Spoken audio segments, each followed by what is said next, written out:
Welcome to the Mental Insights Podcast. This is your host, Brennan Catuli, and we are here today with Ryan Kitchen, who is going to offer great insight into the mental health and drug addiction fields. Ryan has extensive firsthand experience, and he is an addiction counselor as well as a program manager.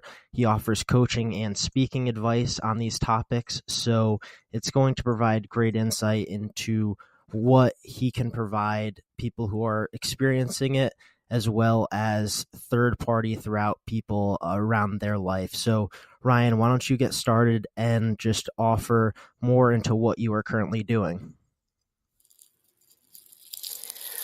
Okay, so what I'm currently doing, I'm located in Hamilton, Ontario in Canada. So we're about half an hour, 45 minutes outside of Toronto.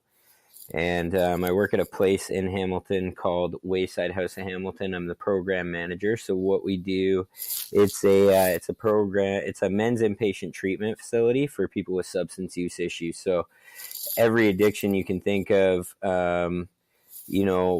a lot of mental health issues and all kind of stuff there. So that's what I do during the day. Over the past year, I've been offering one-on-one coaching. So my coaching is much broader than what I do at Wayside. It can involve anything from addiction, mental health, mindset, goals, budgeting, you name it.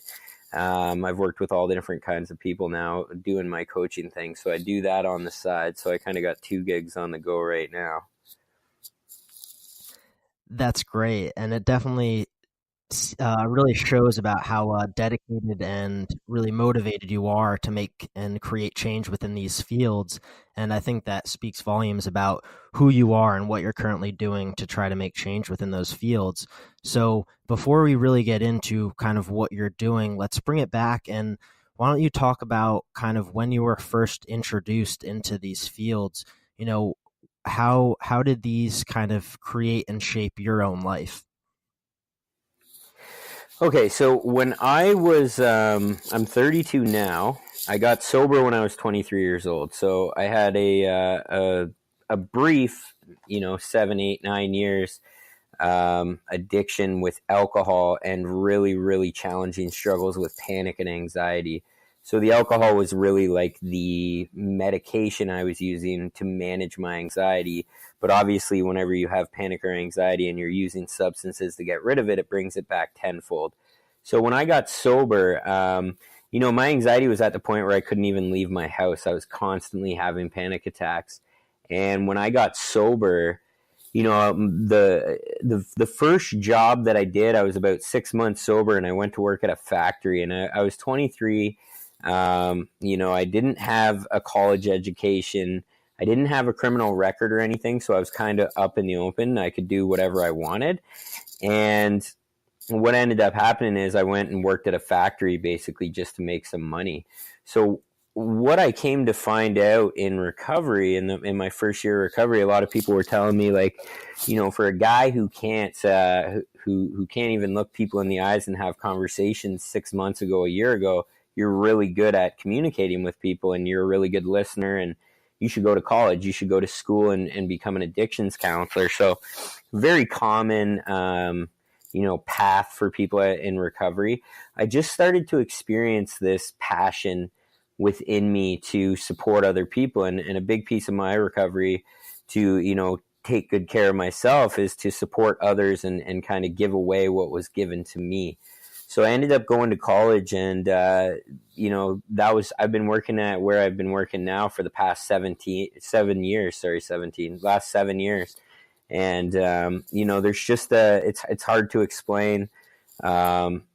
Anybody who gets it, gets it. It's almost like I'm in the flow state. It's almost like I'm hungry, I'm passionate, I'm fired up when it comes to change and when it comes to helping people, especially with their addictions and mental health issues earlier on. But it's really now morphed with my coaching into how can I help you on any level, and really branched out beyond the addictions and mental health. That's awesome, Ryan. And I think that speaks a lot about, for a lot of people, getting that purpose within their life and finding that really opportunity to create change, whether the purpose is, helping what they personally experienced or something that really moved them or created that, inspirational change within their life. So I think it's great that you took it and ran with it and you're using your own experience is to really help others. And I think, earlier when you were talking about kind of the tendencies of, as you were going through the addiction, and I'm sure what you've been experiencing within at your own job. So why don't you speak about some of the tendencies that, whether it's someone who is addicted to drugs or is struggling with their own mental health, kind of what are the tendencies that we could notice, whether it's of ourselves or if it's other people around us, that we can try to notice what they are going through? Well, it's a really good question because when I got sober, I actually ended up in the hospital. So I had what was called pancreatitis, and I had people coming to see me, and people were shocked that I was there for my drinking. So a lot of people who are active in addiction, the way I describe my alcoholism or what it means to me to be an alcoholic is when I'm sober at that point in my life, I'm a panicky, anxious-y mess, right? Like I'm just constantly anxious, constantly uncomfortable. And when I drink, it makes me normal. So to other people, it would appear I'm normal. It would appear I'm confident. So it can be very, very challenging to spot in someone. I think definitely the biggest thing is like the lies. People who are active in addiction lie like crazy. They've always got elaborate stories. There might be a lot of isolation. What I tell family members and stuff if they have concerns is trust your gut. And hopefully with the people in our lives, we'd be able to create a level of transparency where if we had concerns about someone we cared about, we could just come out and ask them. There's a ton of different things, money, the people that people are running with. I'm trying to think of some here off the top of my head, but it's usually the sad part about addiction is a lot of times family members reach out. I get a lot of calls and they want to do something about it, and they're starting to see signs. But for the person who's addicted, it's almost like it needs to get worse before it gets better, right? You can't force someone to change. You can't force someone to give recovery a shot. So oftentimes it deteriorates to a point where it's like, man, this is really, really bad. It's tough to spot it before there starts to be like those big consequences. Definitely. I totally agree. And it's something that I have been seeing, recently throughout other people around my own life. And even just as third party throughout society, it seems that there is kind of this overlying ability that the person needs to realize that they need the help, they need to seek the help. And if you want to touch on that a little bit, because I think it is the person who is experiencing that issue, they need to come forth and say that they have this problem and they're struggling with this issue rather than someone coming and telling them, because I think the perspective change of the experiencer versus the one viewing it is a lot different. Yeah, absolutely. So there's something that's called the stages of change. And the first stage of change is pre-contemplative stage. So when someone's active in the pre-contemplative stage, this is like, when everybody sees someone who obviously has a problem, but the person adamantly denies it. And it's not that, a lot of times they're denying it consciously, but most times they genuinely don't recognize that they have a problem. So it usually takes some sort of significant event, some sort of significant experience to move someone into the next stage, which is called the contemplative stage. So the contemplative stage is just how it sounds. The person starts to think, maybe I actually have a problem. Maybe there's an issue here. Maybe, they're starting to experience the consequences and everything that's surrounding their substance use. And then after that stage, they move into the preparation stage. So the preparation stage is oftentimes where I meet people. People reach out to me, people call me, family members call me. And what the preparation stage is basically, you're in this information gathering stage. So someone might say, I might have a problem, and they might set up an appointment. Sometimes, I've had people reach out to me and I talk to them for 2 hours, and then I don't hear from them again for 2 years, and then they reach out again. So this stage doesn't necessarily mean that someone's ready, but they're reaching out and they're getting information. And the goal there is to really plant the seed when someone's reaching out. So it's, you just got to be there for people. And that's why, a lot of the reason why I make these videos, I make multiple videos throughout the week, just talking about different things in life on my Ryan Kitchen Coaching Instagram and Facebook pages. And what I'm doing is, hopefully if someone is struggling, they see that and they're willing to reach out. A lot of times people start to recognize they have a problem, but there's so much fear and stigma. Like, it's improving with addiction and mental health, but there's still so much fear and stigma that surrounds it that a lot of people don't want to be labeled, right? There's that fear of like, once I'm an alcoholic, I'm an alcoholic. And it does feel like that's your identity early on in recovery. But realistically now, the fact that I'm an alcoholic is a very, very, very small part of who I actually am.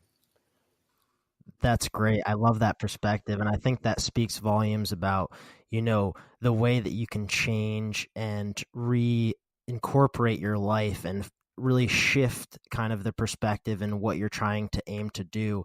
And I really enjoyed how you were speaking about the videos that you do. And I've been loving your 30-day gratitude challenge, and you're on day 3 now. So why don't you speak more about that and tell us more of what you're trying to do? Because I think gratitude is a wonderful characteristic and, idea to focus on throughout your day. Yeah. So with the gratitude piece, something I learned early on in recovery, to be grateful, to consciously put energy towards being grateful for what you have. So even like, let's use the example of quitting smoking. So if you quit smoking, what people tend to focus on is, I'm losing my cigarette with my coffee or my tea, or I'm losing it after meals. We always focus on what we're giving up. To shift to a mind state of gratitude is to shift to, what am I gaining from quitting smoking? So I'm getting better health. I'm able to be more physically fit, and, I'm saving money, all these other different things, right? So one of the things I learned early on in recovery is, if you can do things like, if you journal, you can do a gratitude list, start your day, 10 things you're grateful for. You can just take time throughout your day and say, I'm grateful for this and I'm grateful for that. And, what I learned looking back, like going through early recovery and my challenges with my mental health issues, it wasn't pretty and it didn't feel good at the time. But in reality, I'm insanely grateful for it, because it literally created the experience that I have today. So if we're able to take our suffering and turn it into something positive, then essentially suffering is an opportunity. And so I learned to shift my mind in that sense. So what I'm doing with, I see all these challenges, right? I don't know what it's like in the States, but we end up with, I'm sure these challenges end up viral, but all the crazy challenges that people do, it's mind boggling, because we're so attracted to stupidity. We're so attracted to shiny things that don't necessarily mean anything. It's like watching a car crash. And, so with this gratitude piece, what I'm really trying to do is for the people who I talk to, who follow me, just start your day with this. And so I'm going to set an example. I'm consciously going to be grateful for something every single day for 30 days straight. I'll share the video. I'll talk about what it actually means to me. And it's funny, because I'm only on day 3, but already when I woke up this morning, I thought, okay, what am I grateful for? So even just me doing this exercise is shifting my mind into this place of, man, if I'm not feeling grateful right now, I got to find something to be grateful for, because I'm making a video and talking about it. So it's really good for me personally. Like, even if nobody does it with me, even if nobody watches it, at the end of the day, these things that I do and the things that I do to support others is so good for myself and who I am as a person and who I am as a father and as a partner and all those different things, that it's just good stuff for me to practice. So it's like, I do these things and I do them for others, but essentially I'm doing them for myself. So it's beneficial, whether it has an impact